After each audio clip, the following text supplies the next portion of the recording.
This is an interview I did recently with my friend and drummer Barry Keane.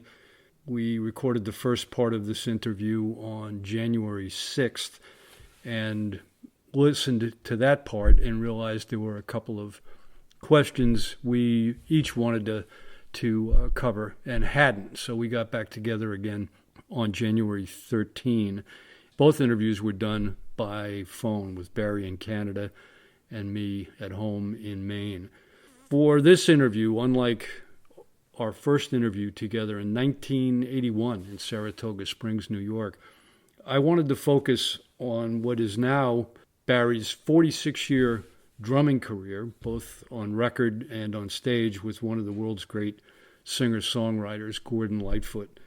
I figured many drummers would love to have a gig like that, and where you're recording with a great top-notch band, top-notch songwriter for half a century, and wanted to find out from a guy who's done exactly that, Barry Keane, what it's all about. What was it like? So we talk about the gig, we talk about the touring, the scheduling, rehearsals. How do you stay fresh when you're playing with a band like this one for such a long time?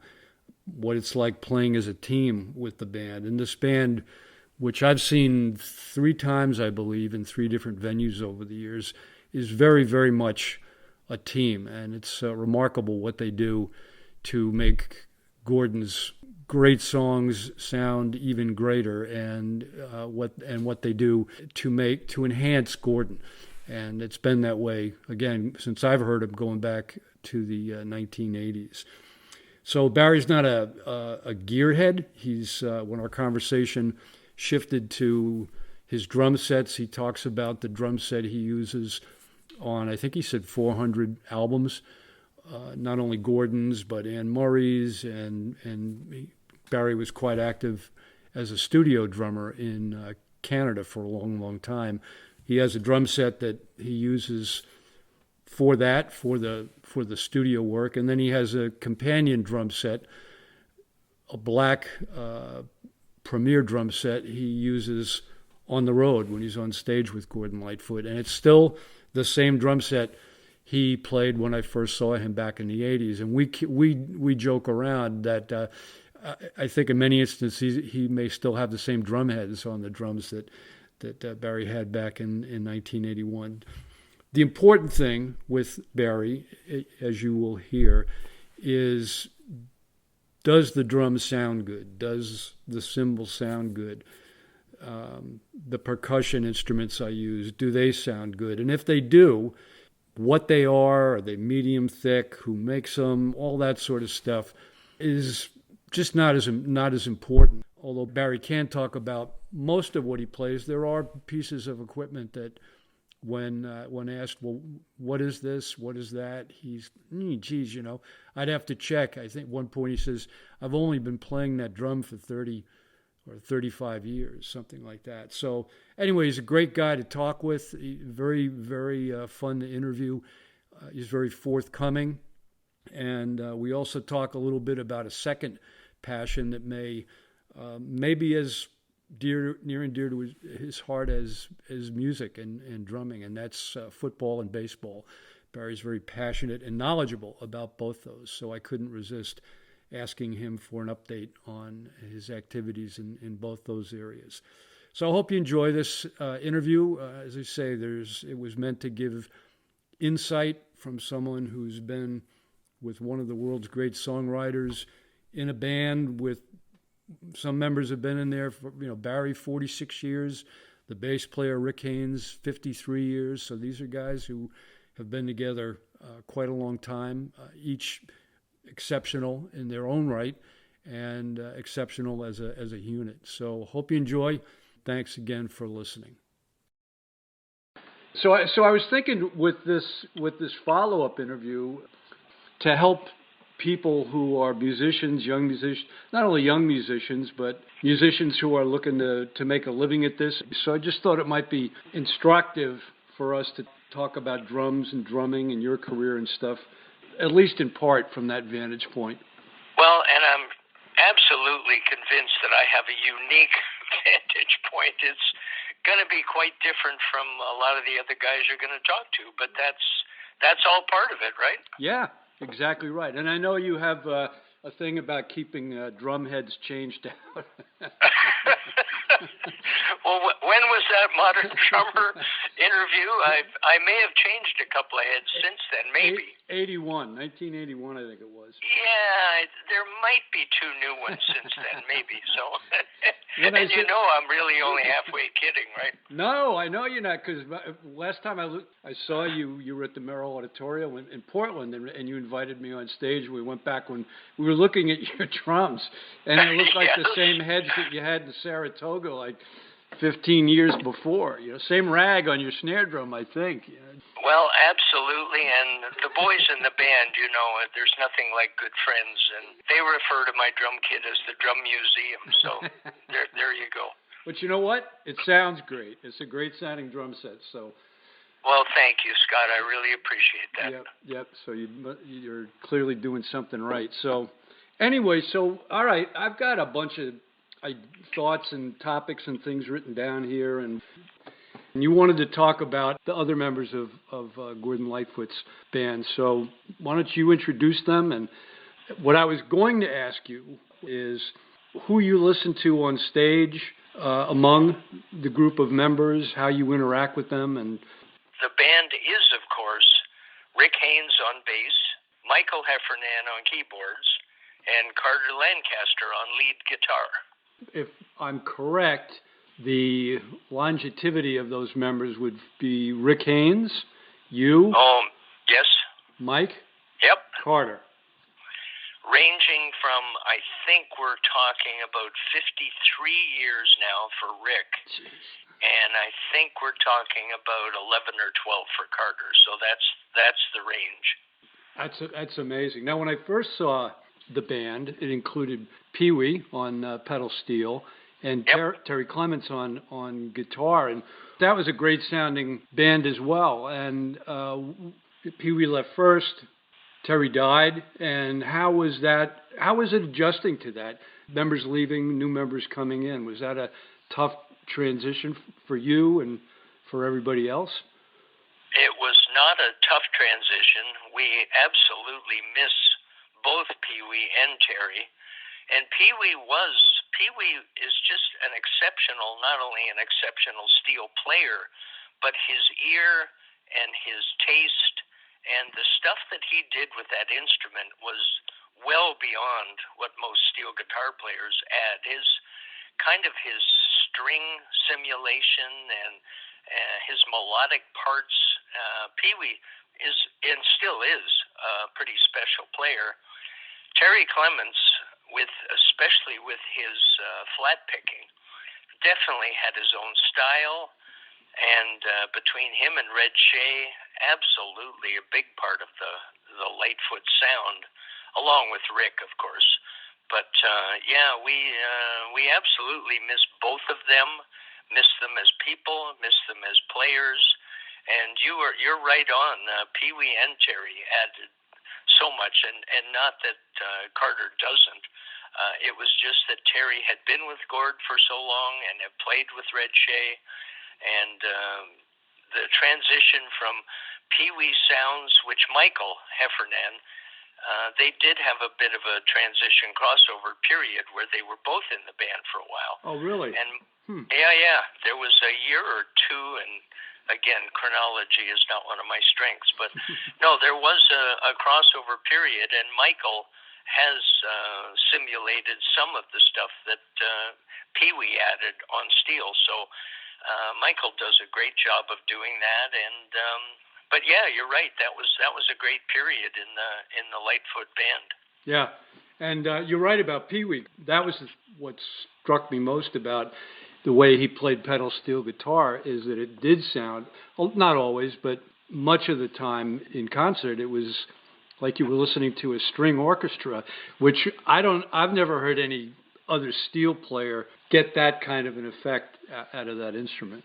Yeah, there's no question. He took great pride in the sounds that he got, And, you know, with most bands, you add a steel guitar player, and all of a sudden it sounds country. Yeah. Because that's kind of the nature of that instrument. Well, not with Pee Wee at all. And don't get me wrong, when Pee Wee plays country music, man, he can sound like the best country steel players. But he added an element to the Lightfoot sound that was quite unique.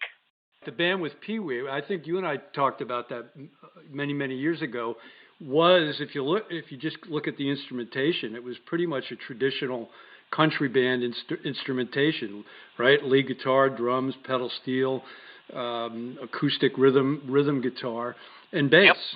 Oh, absolutely. And, you know, nobody wants to be pigeonholed exactly, but, yeah. I mean, unless you are a country star, and then you're country, and okay, and if you're a rock singer, then you're, you know, then you are pigeonholed. But when you're kind of, like Gord is really folk rock, and not so much country, and there was always a little fear of having steel guitar in the band that people might think, just because of the instrument, that, you know, that he was a little more country than he wanted to be known for. Mm-hmm. And Pee Wee did a great job of not sounding like a normal country steel player. And the band, I don't think the band ever had the sound of a country band. No. Maybe with old Dan's records or something. And you've been with one of the world's great songwriters for 45 years. Is that right? Am I right? I make it 46, but I guess it depends on how you do the math. My first gig was March of 1976, so I think coming up in a couple of months, it'll be exactly 46 years. 46 years. Okay. Yeah, man. That's an amazing vantage point.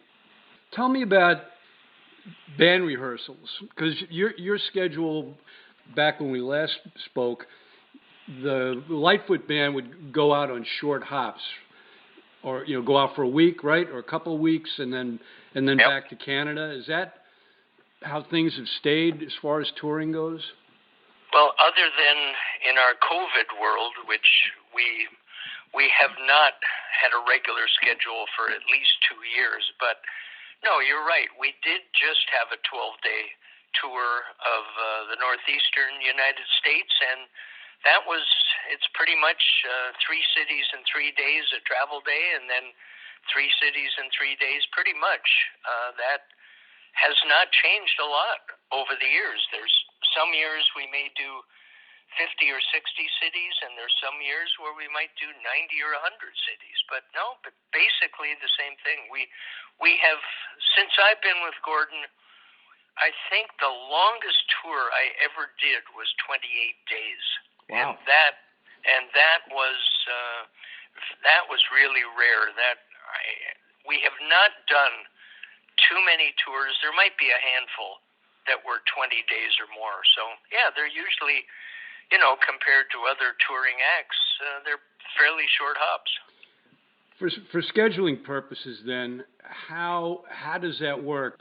Is it up to Gordon to say, here's what I want to do. I want to tour the Midwest United States, and I want to be out for 12 days, and then it's up to a booking agency to find venues, and then the band is notified, or how does all that work so everybody's happy?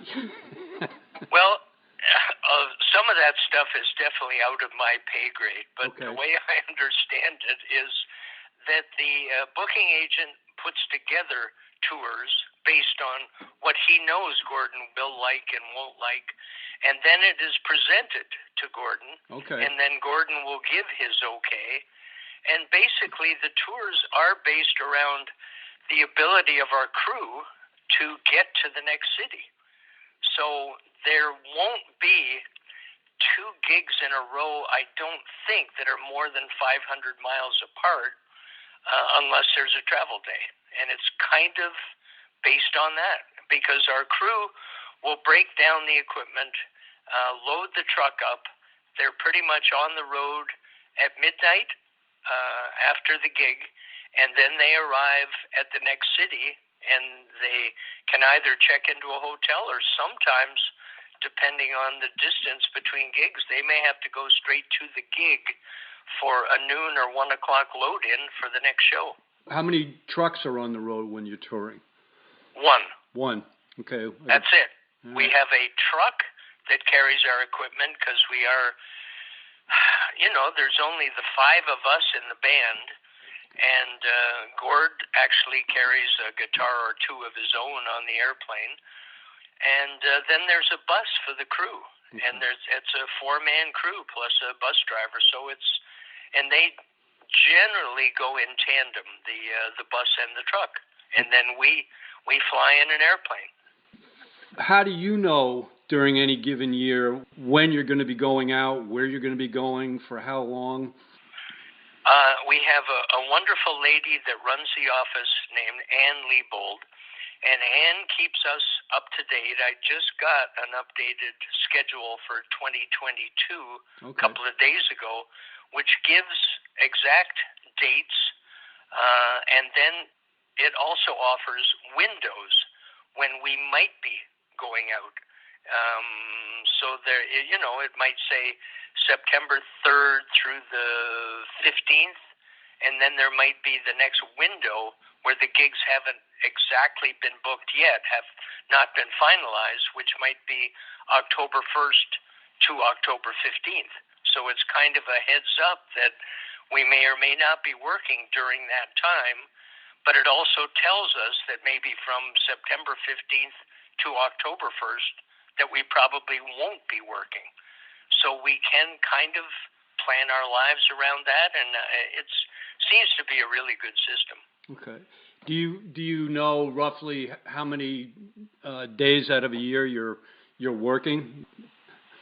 Generally, it's 70 or 80 in a non-COVID world. In a non-COVID, yeah. In a non-COVID world, we'll do 70 or 80 cities or 70 or 80 shows, and we have been doing a few more shows that take place.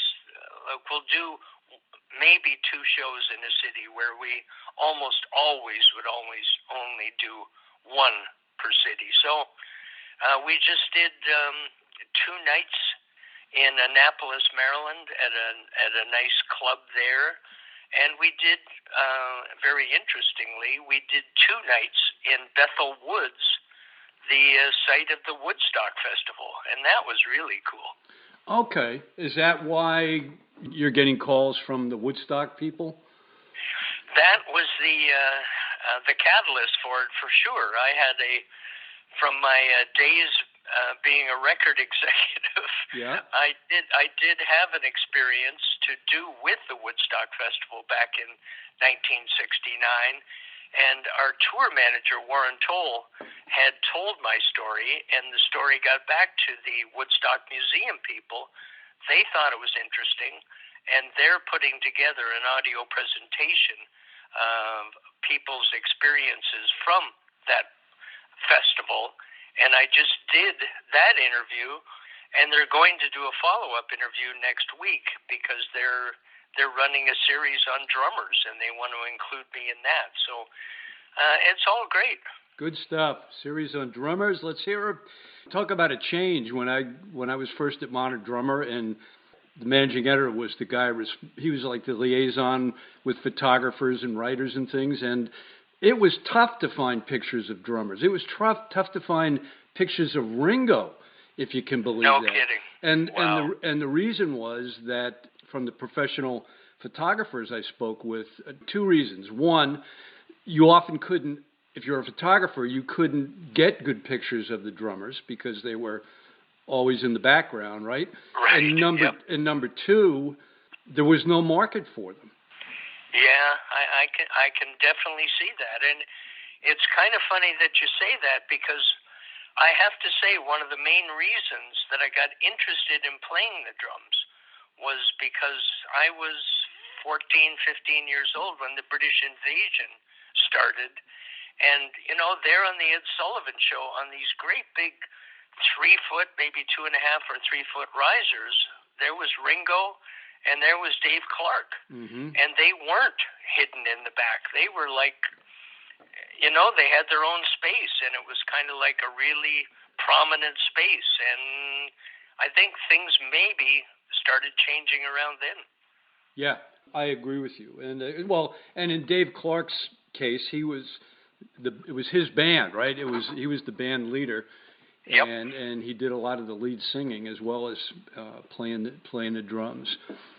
And truth be told, I have to say, I got interested in being in a rock band because of the Beatles, but I wanted to be a drummer. I wanted to be Dave Clark back when I was 15 years old. I thought he looked so cool up there singing and playing and being up on his riser, and that's the reason that I became a drummer. That's amazing. And he played standing, didn't he? Wasn't he standing behind his drum kit?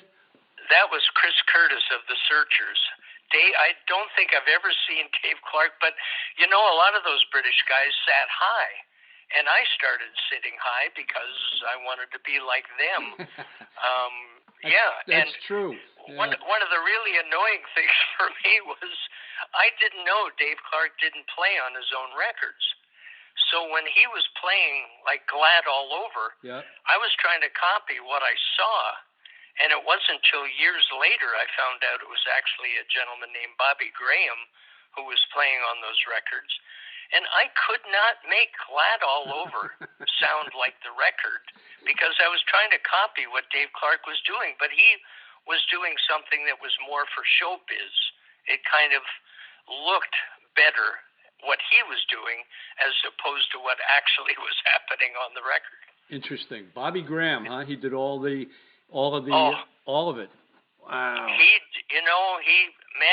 That machine gun snare drum that you hear in Bits and Pieces, and You Really Got Me, and All Day and All Night. He played on Gloria by them. He was just an outstanding studio drummer, and some of those records are still some of my favorite records. I mean, that whole drum part in Bits and Pieces, it makes the record. He threw in a couple of Kinks songs there. Did he play drums? Yeah. He did, okay. They didn't have a drummer. They had a drummer, and they were kind of in between drummers, and they were doing a record, and they hired Bobby Graham to do the sessions. And it wasn't until later that Mick Avery actually became the Kinks drummer.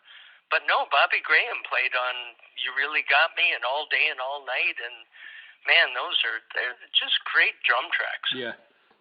I mean, my first influence, the reason I started playing the drums, as I mentioned, was Dave Clark. But later on, a few years, I started taking a real interest in the sound of drummers on records. Yep.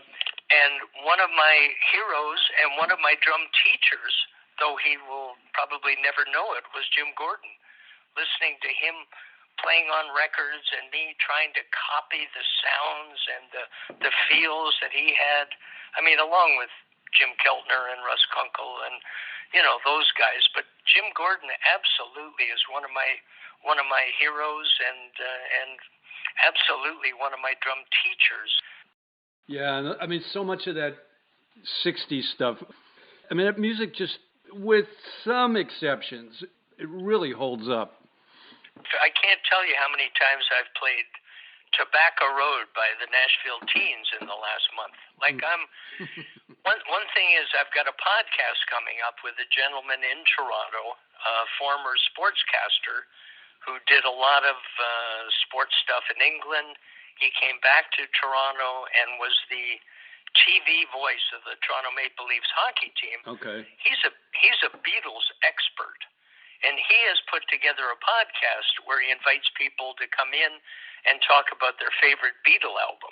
Interesting. So I have that coming up shortly, and that kind of was a catalyst for me to go back and listen again to not only the Beatles and not only the album that I'm going to be talking about, but the Dave Clark and Searchers and records like Tobacco Road by the Nashville Teens with Jimmy Page played guitar on that, and I mean those records are just killer. If you listen to You Really Got Me and All Day and All Night, they definitely stand up today. Those are just outstanding records. Yeah, even some I would listen to where the drummers were. It sounded like they were this close to falling apart when they were making the record. Yes, Like, absolutely. Dirty Water, the Standells is one that comes to mind. And what was the one? I think Wooly Bully. If you listen to the drummer, he's he's just hanging on to that beat, man. But he's just. But that's the charm of those things. For me, that's the charm of those things, the human element and the feel. And, I don't know if you've seen that video of Dirty Water. No. With, oh, man. I think the drummer's name is Dick Dodd. You have to check out the video of Dirty Water where Dick Dodd just looks like, this is a joke. I don't want to be here. And absolutely, it's worth the price of admission to check out that video. And are we sure that Dick Dodd is the drummer on Dirty Water? No, we are not sure of that. But based on he like lip syncing didn't seem to be a priority either for his vocals or for the drumming, but he did do a couple of things that look like he might have been the drummer on the record. Okay, all right. Circling back to you, does the Lightfoot Band get together, rehearse prior to touring, prior to making records? Doing records, absolutely. We would rehearse like crazy doing records. Okay. We have not done a lot of records recently. And then we went through a cycle where we actually didn't rehearse a whole lot before going on tour. But the guys are so professional, and we have played these songs once or twice, and everybody keeps their chops up. And but most recently, Gordon's had a couple of physical setbacks where he injured his leg, and it was difficult for him to stand and play the guitar and sing. So we did a few rehearsals where he could practice to see how his stamina was. This was a couple of years ago. And then most recently, maybe 6-9 months ago, he fell and broke his wrist. Ooh. And he got a compound fracture of his right wrist, and they had to obviously put the bone back together and sew him up. And he's got a plate in his wrist, and it has not been easy for an 83-year-old man to get back to playing the rhythm guitar, which he's known for. I mean, he's a great rhythm guitar player.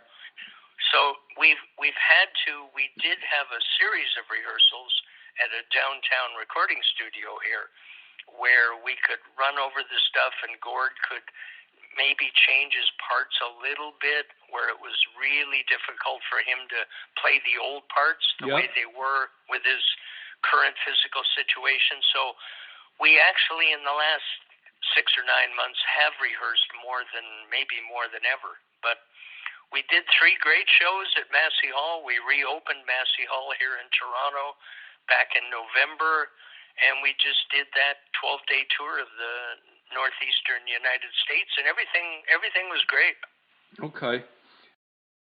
When you're recording live, do you record a lot live? Is the band recording on a regular basis, and some of that stuff ends up on live albums, or do you say, hey, you know what, let's take the next 3 dates and see if we can get a live album out of the sessions? Gordon recorded a bunch of our Massey Hall recordings over a number of years, and then took of what he felt were the best takes.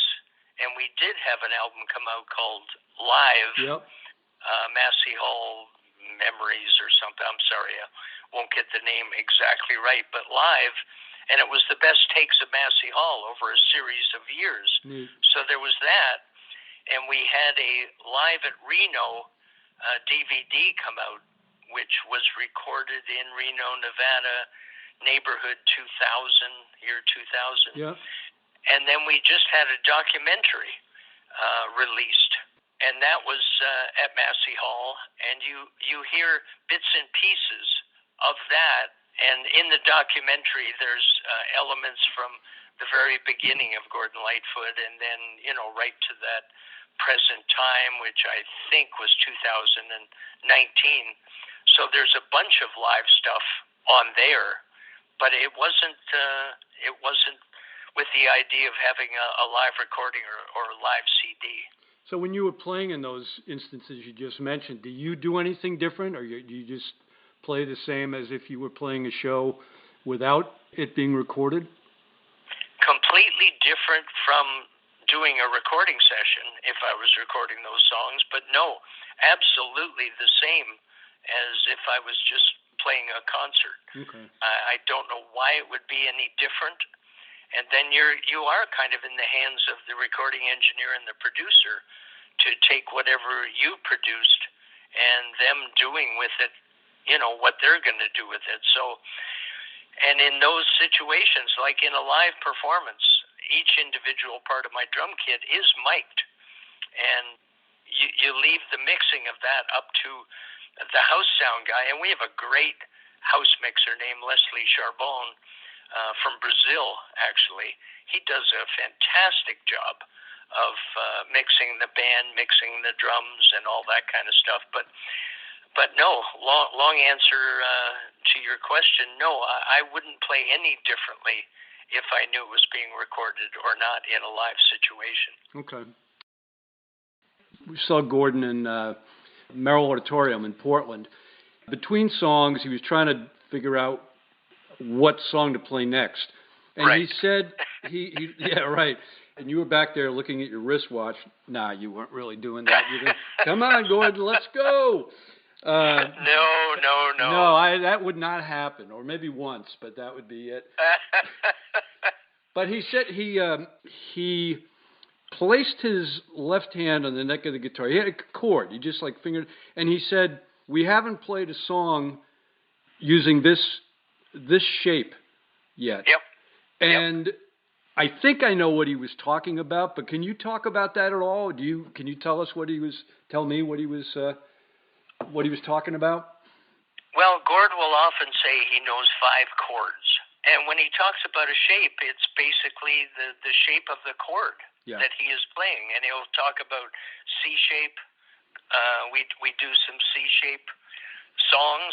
And again, this is a little bit out of my pay grade, but yeah, it's the shape of the chords and based on where the capo is placed on his guitar. Okay, that's what I thought. Okay. And somewhere along the line, it was suggested to him that it was a bad idea for a performer to play 2 songs in a row in the same key. And Gord took that to heart. And one of the things he does when he's shaping a show is that you'll notice we don't do 2 songs in a row in the same key. Interesting. So there you go. How does the band stay fresh? I mean, you guys are essentially, I shouldn't say you guys. I don't even like when the waitresses say, "Are you guys ready to order?" Their tip immediately diminishes. So when the band is, as you mentioned a moment ago, playing the same songs a few times, there must be nights when it's really the professionalism that's kicking in, and I'm guessing there are still nights where the songs spring to life, and it's just like the first time you've played the song. And can you talk about that a little bit and how it is playing a show one way or the other? Yeah, it's we're very spoiled, and we're very, very lucky. The 4 of us, the band behind Gordon. I mean, it's not a bar band. We're not playing in a Holiday Inn in Indiana somewhere. It's not, we're not a cover band. We're not playing other people's material. And for some of us, we're reproducing some of the things that we created on the records, which to me is very exciting. It's not to digress, but some of the biggest thrills of my life is sitting in a bar somewhere and having a drummer copy what you did on a record. Mm-hmm. And that to me is such a compliment. But anyway, for some of us, we're duplicating, representing what we have actually created on records, which, every single night for me playing the record, the Edmond Fitzgerald, it's a thrill. I got to be honest, it really is. And everybody, the four guys are so professional, and it's an honor to be playing. I mean, not to be corny, but it's true. Yeah. It's an honor to be playing with Gordon Lightfoot. He's arguably one of the greatest singer-songwriters ever. Yep. And again, I think it has an awful lot to do with the gig and the quality of the songs and the quality of the arrangements. Everybody takes pride, a lot of pride in what we play. And it's not just a gig. It really is something special.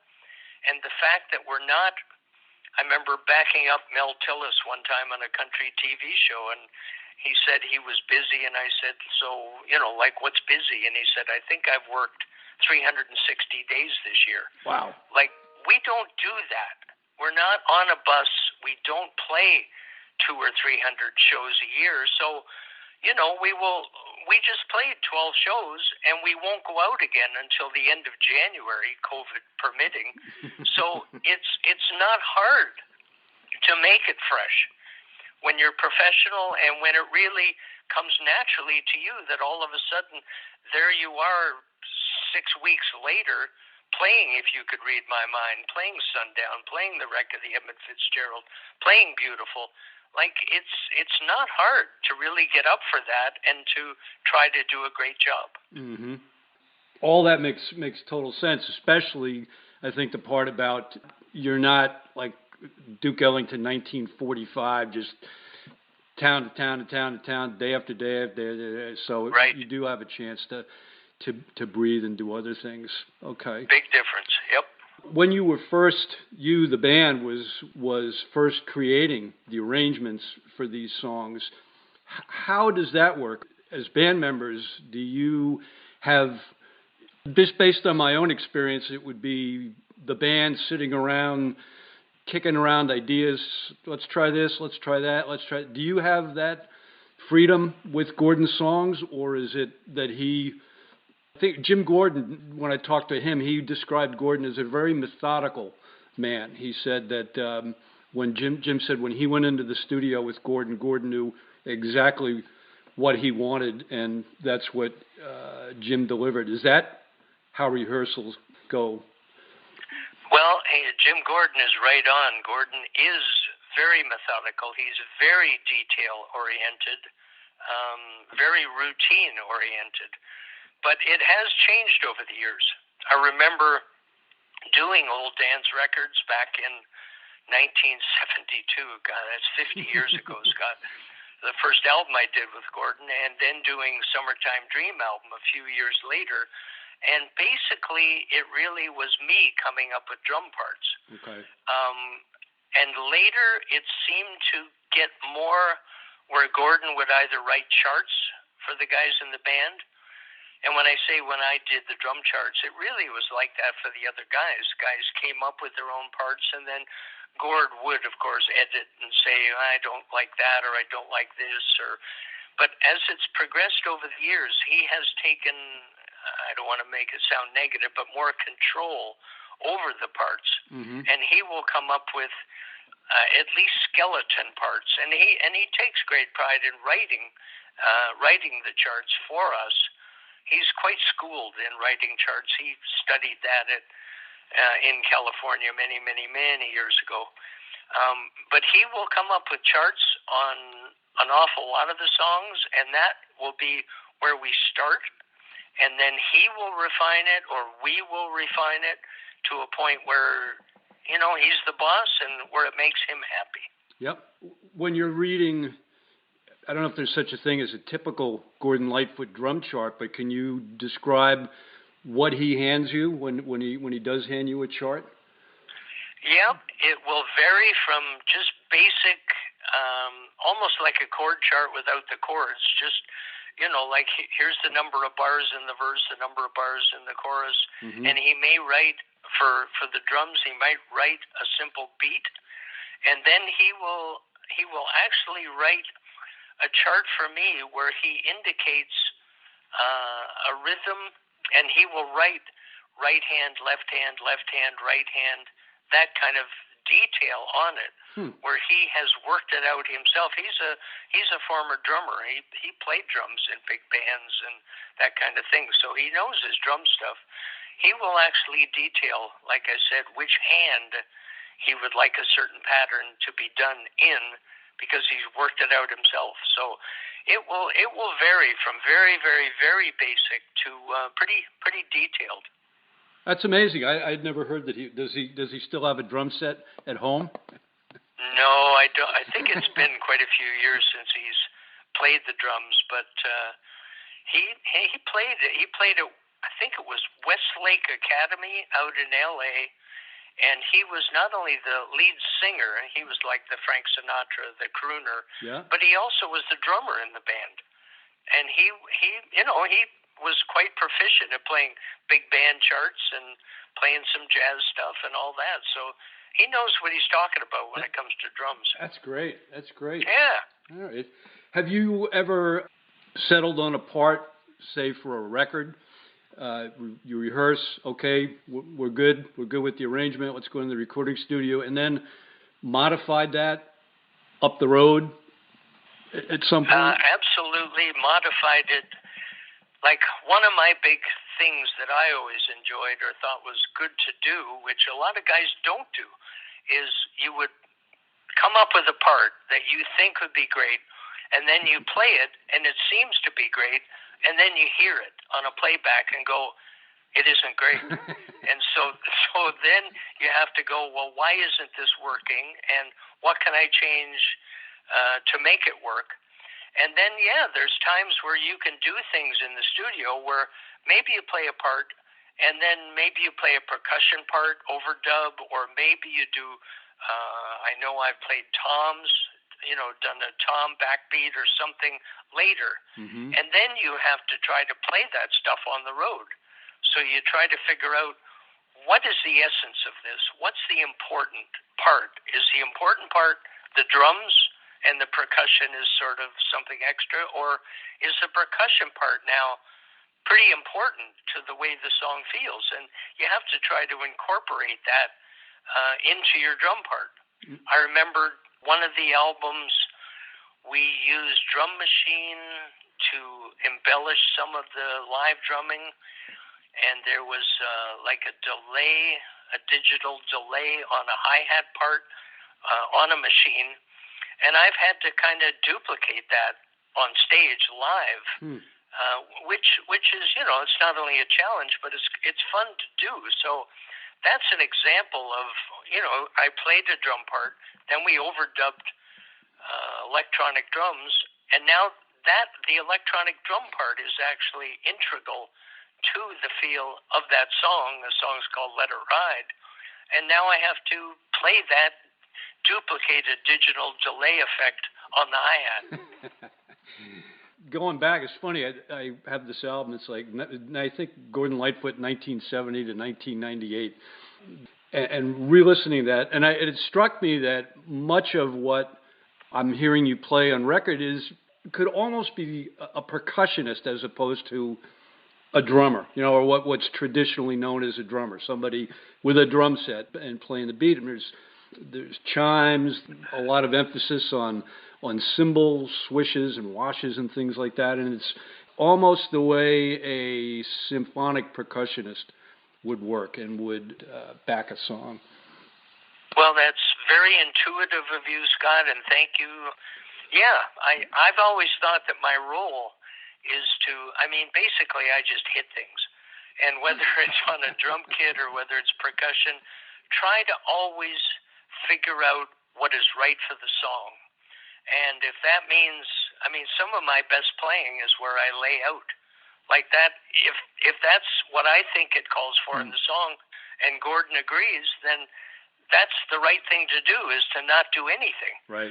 But you're absolutely right. I've tried to figure out not so much what's good for me as a drummer, but what's good for the song and what's good for the band. And if that means a little bit of drum kit and a lot of percussion, or no drum kit and just percussion, then that to me is the right way to go, and that's the right thing to do. So thank you for observing that. Yeah, to me, that's one of the beauties of the whole Lightfoot band, that it is, the arrangements absolutely make Gordon and Gordon's songs sound beautiful. And yeah, it's like watching a team, just a team that's, whether it's a sports team or any kind of a team, guys that have been together and everybody's got each other's backs, and it's not easy to do. I would think that, I'll just leave it there, but it just comes off great. And I know that sometimes I've noticed listening to the band that it's one sound, right? There's nobody, you're not sitting there, and the guitar player's not trying to out volume somebody else, and you get these internal struggles. It's just almost like a giant organ, and it sounds great. Well, that is the key, and we, on behalf of the band, thank you very much, because we all do work hard at that, and we work hard at being sidemen. We work hard at not being individual players. We do work hard at making the Lightfoot sound, and we're all very proud of, when someone like yourself notices that, and that's kind of why we do what we do. Mm-hmm. Right. Can we talk about just a handful of the songs and get your memory of what it was like recording those songs, and maybe some highlights of the sessions? For what I can remember, Scott, I'm happy to offer. Yeah, right. Okay. Let's start with Wreck of the Edmond Fitzgerald, and yeah. Okay. Well, I can give you the Reader's Digest version or the little bit longer version. Which would you prefer? I personally would prefer the longer version. Okay. We were rehearsing for an album that I think was going to be called Summertime Dream, and that's what it ended up being called. We rehearsed at Gordon's house in his solarium. We rehearsed for a week. I think it was Monday through Friday. I think it was 5 days. And we had rehearsed 12 or 13, maybe 14 songs for the album. And at the end of each rehearsal, he started strumming this thing in 6/8. And as the week progressed, Gordon would continue to strum this thing, and Pee-wee, the steel player, and Terry, the lead guitar player, worked out parts to go along with the strum. And every time we would start to play along, he would stop us and say, look, this is a song about a shipwreck that just happened in the Great Lakes, and it's not ready yet. It won't be on the album, so don't worry about it.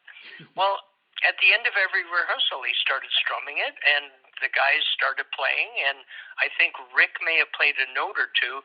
I didn't. I just kind of sat there and listened. Anyway, we get to the studio, and again, we were booked for exactly a week, 5 days, and we recorded 3 or 4 songs the very first day, which is, in this day and age, that's pretty good. That's pretty productive. At the end of the day, he started strumming this shipwreck song again. The guys started playing. Gord stopped him. We're not doing it. Next day, same thing happened. Third day, the same thing happened. Now we're into the 4th day, which is the Thursday. We had recorded 3 or 4 songs every day. We're kind of out of songs. So by midday Thursday, Gord said, okay, we're done.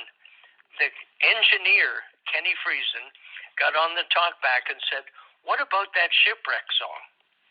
And Gord said, it's not ready. And Kenny said, look, we got the studio booked.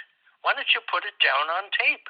Mm-hmm. And I swear, Scott, this is an honest story. Gord said, okay, Terry and Pee-wee played that part you did, and Rick, play some bass, something like that. And I said, Gord, when do you want me to come in? And he said, I'll give you a nod. Okay. So Gord started playing. The guys played the parts they had worked out. Gord gave me a nod around the third verse. I did a drum fill and came in and played. We all played what we felt, and we played to the end of the song. We'd never heard the song. First time we'd heard the song. And we finished, and it was actually pretty darn good. And Gord said, okay, we're done. And Gord said, you know what? Why don't we come in tomorrow and try to do this thing right? So we came in on the Friday, which was the last day. We tried to re-record what we had done, and it wasn't as good as what we had done, Scott. And the honest truth is, the first take, the first time we'd ever played the song, is the record. Wow. That is the record, the Edmond Fitzgerald. Wow. Yeah. How's that for a story? That's a great story. And I'm trying to remember, on the record, is it a fade out? Yep, it is. It's a fade out. Yes, sir. Okay. And I still, to this day, Scott, I swear to God, I hear that record, and I remember what was going through my mind was, do I do a drum fill? Is he going to start singing? And there's a couple of hesitation drum fills that worked out fine. It sounds like I really knew what I was doing, and this is the right feel for the. Well, I didn't know what I was doing, but I played what I felt, and it was kind of like, is he going to sing? No, okay, and drum fill, and into the next part. So it's kind of unique. It turned out to be a pretty big record for not only a first take, but first time we ever played the song. Yeah, and it's one of the rock's classic drum fills, really, right? I mean, that's one of the ones when you hear. You mentioned walking into places and hearing bands playing the song. Whenever somebody plays Record the Edmond Fitzgerald, that's the drum fill they use. They don't vary that up, right? They just that's that is that, and you can't imagine how that makes me feel when I hear somebody else copy. What a feeling it is when someone copies what you did because they think it was good, right? Yep. Yeah, and it's right. That's the perfect drum fill for that song. Do you remember the drum set you used for that record? Oh yeah, it's with very, very, very few exceptions. It was my old Champagne Sparkle Premier kit, and I think it was a Premier snare drum, but for sure Premier kick and toms, and that's my favorite recording drum kit. I did all of the Anne Murray records and Shania Twain and Dan Hill, and that was a drum kit that I played in the late 60s. It was a studio kit at a studio called Sound Canada, and I had done a couple of recording sessions there. I actually hired myself as a drummer when I had produced a couple of records, and I just really liked that drum kit. And I said to the owner of the studio, is it for sale? And he said, well, make me an offer. I made him an offer, and that's been my favorite drum kit. Oh, no kidding. So you booked the studio, and that was the studio kit? Yeah, absolutely, yes. Wow. And there's a 1971 recording that was actually a top 10 record in Canada that I produced, and that may have been a song called You're Gonna Miss Me Girl by Wishbone, and that may have been the first time I ever played those drums, and that was my introduction to those drums. And some almost 400 albums later, Scott, those drums got a pretty good workout. Wow. And so from when you first used the drums, and then you owned them, did you do anything to change them? Did you? I'm laughing, almost asking you if you changed the heads. I may not have changed the heads, Scott. Barry's going to say. I played them and I liked them, and I honestly don't have a memory of me going, okay, now I need to change this or change that.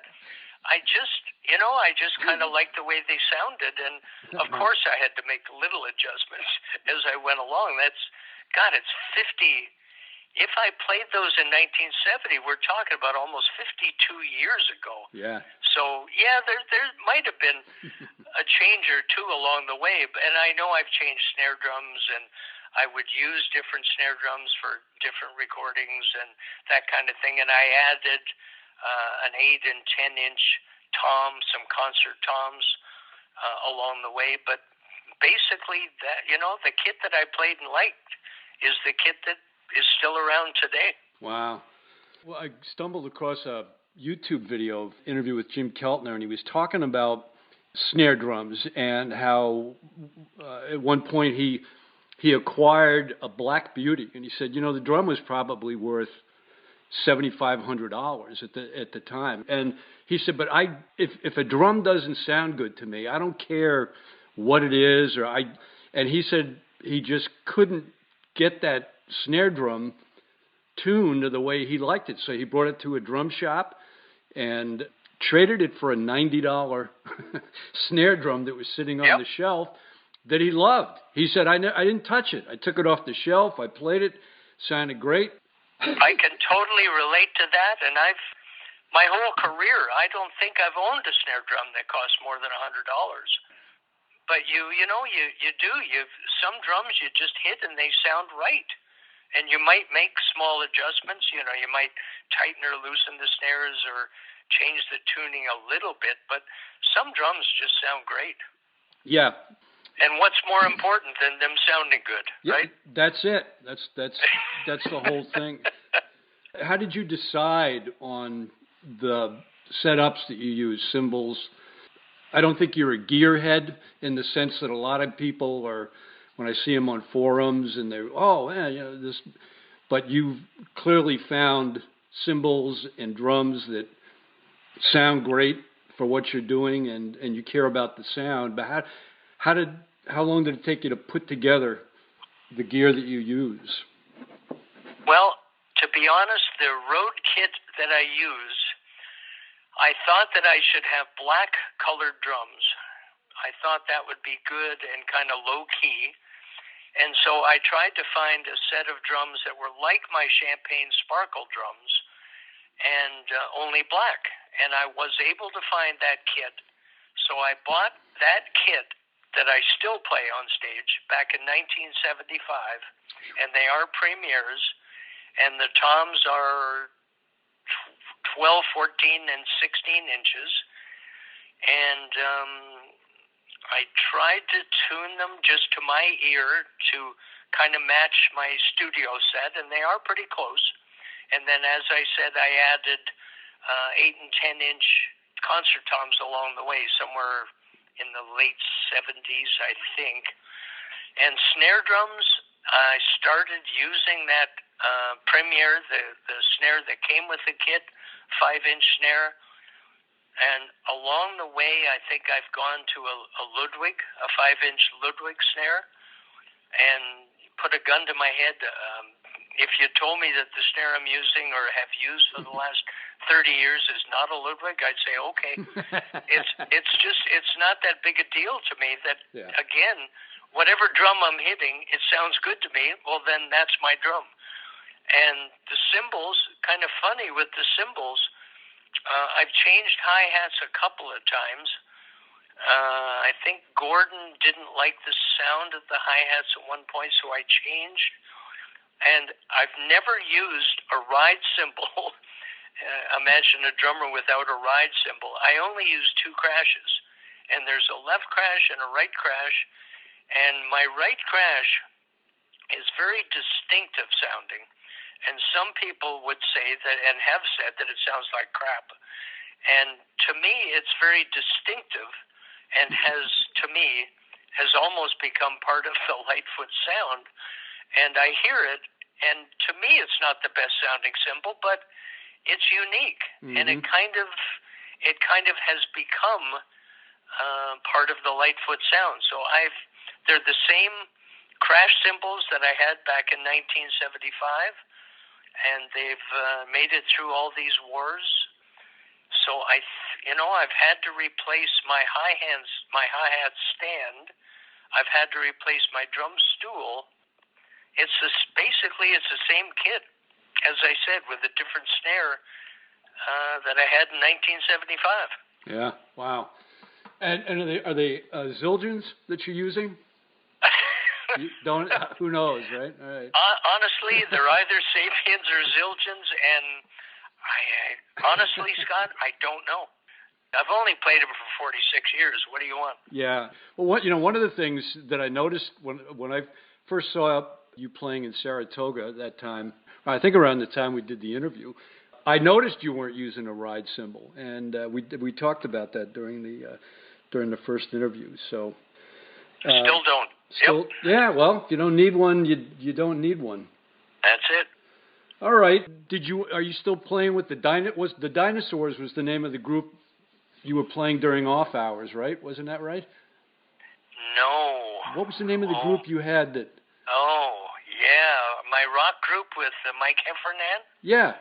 The Del Grand Band, named after our lead guitarist and lead singer, Laurie Del Grand, he's an old buddy of mine from high school and a wonderful keyboard player, wonderful organ player, and he started playing the guitar, and he played rock guitar and sings rock songs, and we had the best time, the four of us, basically my old high school band, plus Mike Heffernan on keyboards, and we played Cream and Hendrix and Led Zeppelin and Steppenwolf, and we would just sweat our brains out. I would come home stinking of smoke, my hands bleeding, and loving every minute of it. Yeah. But we have not done that, Scott, in, oh, God, it might be 10 or 15, maybe 15 years. So okay. It did get to be a little bit difficult to tour and then come back and play 3 or 4 sets of rock a night in a bar somewhere. But, God, it was fun.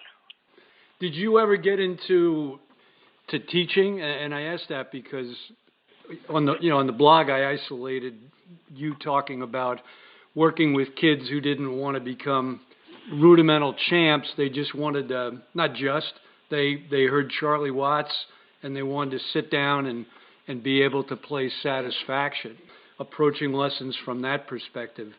Did you ever teach, or have you ever thought about pursuing that type of teaching further? Back in when I was working in the warehouse in Quality Records, so I was 16, 17, maybe 18 years old, I did teach part-time at a place up here in Scarborough called the Hut House of Music. And yeah, I really enjoyed teaching. And again, if the students wanted to learn rudiments and learn how to read and stuff like that, I was not the guy for them. But fortunately, I had enough people who, much like myself, I wanted to play the drums for a different reason. Mm-hmm. I never wanted to be Buddy Rich, and I never really, wanted to be a technical wizard on the drums. I just enjoyed playing along with pop records, rock records, and I taught a bunch of kids who, as you say, wanted to play along to Satisfaction, that kind of thing. And I really enjoyed helping kids learn how to do that. I just got kind of busy being a so-called record executive and session drummer that I just stopped teaching. But it was a lot of fun for a few years. The idea of doing that again doesn't appeal to you? Well, I have to honestly say the quality of drummers these days, as opposed to, God, almost 50 years ago when I was teaching, the quality of drummers now is so high. I hear so many people on the internet, on YouTube. I mean, there are 3-year-olds on YouTube that can kick my butt. So I just feel kind of unqualified, to be honest, to be teaching anymore, because I kind of flew by the seat of my pants my whole way through doing session work and trial by fire, learning how to read music kind of on the go, doing, movie soundtracks and jingles and some records where there was a lot of reading involved. There were a lot of very tense moments, and it was pretty stressful for somebody who didn't have the technical training. So I just feel like the whole bar has been raised so high on drummers in general, and how they've, their schooling, probably the teaching and coaching they've gotten. I just feel like maybe I wouldn't be qualified to do that anymore. I kind of disagree with that, and I wrestle with this in my own mind, where I hear. I mean, number one, I wonder if I was 6, 7 years old today, listening to the music on the radio, would I want to pursue drums and drumming the same way I did? Right. You know, and no, I hear you. And how often are we hearing what might sound like a percussion instrument that really isn't even a drummer on records nowadays? You know, so that's one aspect of it. And then there's a sameness with drummers, and I catch myself. I say, well, maybe you're just getting old fish, you know. And but I don't think so. I don't think that's the case. And it's almost as if you go to a YouTube and there's a shot of a guy. The setups are very often the same.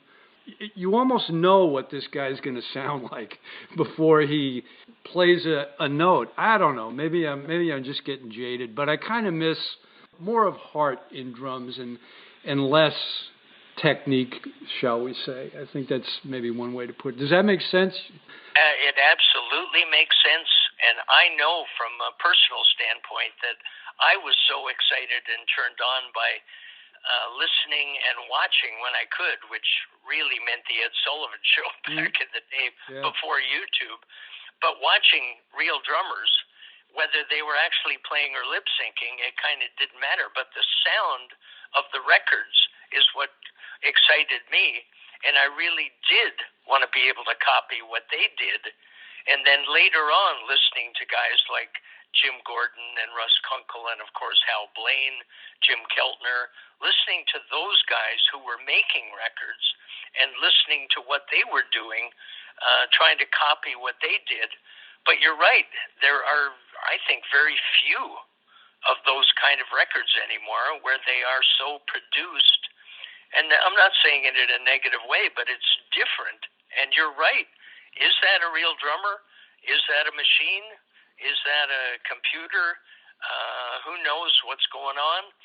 And the style of music is absolutely different, where the drums play a different role and percussion plays a different role. And would I want to play like some of the tracks that I hear, some of the hip-hop tracks? I'm not so sure and maybe it's just because I am old and grew up in a different era, but I'm not so sure I find that so intriguing and exciting anymore. And watching the videos, watching these fantastic drummers on YouTube, I mean, most of them are just unbelievably good, but the skill involved and the amount of practice involved to get that good, it's kind of not my thing, to be honest. It's very tough to listen to a drummer, in quotes, on records and go, oh, that's so-and-so. And you could do that with Keith Moon, Ginger Baker, Mitch Mitchell. I mean, all those guys, you knew who they were. Maybe not quite as much with the studio players because they had a different job to do, but it's a long way of saying you've got a great track record, and I certainly wouldn't think twice about passing along your knowledge to kids. Well, I really appreciate that. Thank you, and I know you do appreciate that. It is different. It's a different approach, especially today. And I go back, much like the guys I mentioned, Jim Keltner and Russ Kunkel, and there were, the recording techniques back, we're talking 60s, early 70s, where there was an emphasis on being fitting in with the band, where, you didn't have necessarily 16 tracks of recording, and where your dynamics and kind of the taste, kind of the things you played, you had to fit in more, even in records, like you still do today in live recording. But even in records back in that day, you not only had to play a part, but you had to fit in with the other guys, because there might have only been one or two drum tracks, and there might have only been one or two other microphones picking up the whole rest of the band. Yeah. So, like, going back to the days when a guy playing a guitar solo had to lean into the mic, Yeah. I mean, and that has to do a lot with the mental approach to recording, the mental approach to fitting in with a band, as opposed to just playing a part, right? Yeah, and all of the overdubs and all right, we'll record this here in New York and we'll send you these tapes and you just drop in your part in London, and I mean all of that has to impact how music sounds, as opposed to the band being in a room all together, boom, like the wreck of the Edmond Fitzgerald that we talked about, and right. as one take. Of course, that has to change the human element of making music. And one other thing along that same line was, you sit at a set of drums, just from a drummer standpoint. You sit at a set of drums and you play the drums, and you kind of mix your own sound. They are all individual instruments, snare drum and tenor tom and floor tom and cymbals and all that stuff. You are kind of a producer of those instruments, making one instrument, the drum kit. And my favorite records were the ones that only had 2 or 3 mics on the drum kit, because those mics would pick up more or less what you as a drummer were hearing. Mm-hmm. And I have to honestly say some of my least favorite recordings were the ones where every individual thing has a mic to it, and you would spend 2 hours getting a drum sound, because it's like, okay, let's hear the tenor tom, boom, boom, yeah. boom. Let's hear the floor, boom, boom. And so now all of a sudden, all of the producing of the drum kit as an instrument has been taken away from the drummer and put into the hands of an engineer or producer. And that's, their mix of the drum kit would sound a lot different than your mix of the drum kit, and the way you would play the kit, the way you would mix each individual element of the big instrument, the drum kit. Back in the good old day where you just played the drums and made them sound like they sounded to you, and then all of a sudden everything's individually mic'd into, and each thing would have its own track if you're talking about 64-track recording. And I think it really does affect the way drummers play the drums. I asked Eileen this morning. I told her you and I were going to be talking today, and I said, anything you'd like me to ask Barry? And she said, well, you're going to think I'm crazy. And I said, well, too late, but she said, ask him what is the best baseball game he's ever seen on the road. Wow. Mm-hmm. That, you know what? That is not entirely, not even close to a crazy question. No, I said, Barry's going to love you. Man, he's going to... Oh, there's no doubt. I love my sports. And I would have to say, honestly, the one that springs to mind for me is one that I went to with, I would get tickets for a bunch of us guys, 3 or 4 or 5 of us would go to a minor league baseball game. We've been to several major league games, but I love my minor league baseball. And we saw the Erie Seawolves in Erie, Pennsylvania, play the Trenton Thunder. And playing for the Trenton Thunder, baseball fans will appreciate that. Gary Sanchez was the catcher. Aaron Judge was the right fielder. Dante Bichette Jr. was the left fielder. Greg Bird was the first baseman. And Tyler Austin was in the lineup somewhere for the Trenton Thunder. And anybody who knows the New York Yankees knows Gary Sanchez and Aaron Judge. And I remember saying to the guys who weren't as big baseball fans maybe, or up on the prospects as I was, I said, take a look at that big guy out in right field. His name's Aaron Judge, and he is going to be something. So we got to see 5 future New York Yankees playing a Double-A baseball game in Erie, Pennsylvania at, it's got to be 3 or 4 years ago. So thank you for the question. That is near and dear to my heart. I love it. And now, are you still playing? The last time I spoke with you, you were in a seniors league of Well, you know I'm a former world champion. I hope you know that. I didn't know that. I did not know that. Yeah, 2007, my Toronto softball slow pitch team went to, we'd been in 3 world championships, starting in 2003. This was 50 and over, and I have a bronze medal, a silver medal, and in St. George, Utah, in 2007, we won the world championship. So I am a member of a former world championship softball team. How about that? That's great. I still get a lot of phone calls, Scott, to play. I haven't played competitive ball in probably 3 or 4 years. Just the travel, to me, having to, get in a car or get on an airplane and go travel at it's a pretty high level of ball that you get used to playing. So playing in Dayton, Ohio, or Syracuse, New York, or Detroit, or the amount of travel that I was doing with Gordon Lightfoot and getting a little bit older, the thought of spending 3 or 4 days in a hotel room in Syracuse, for instance, just the appeal just got to be a little bit less.